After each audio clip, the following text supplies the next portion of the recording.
Nightly shutdown for your braising pan.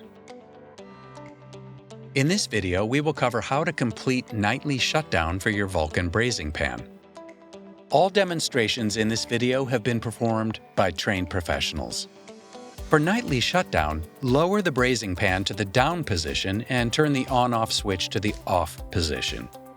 Note: the automatic lift cannot raise or lower the braising pan unless the lid is fully opened. Note: in case of a power failure, there will be no flames because the combination control valve will shut off the gas flow. In the event of a power failure, immediately turn the on-off switch to the off position. Once power is restored, turn the on-off switch to the on position to resume cooking.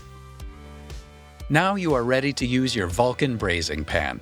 For more information on operating and maintaining your equipment, refer to the operation manual on the Vulcan website.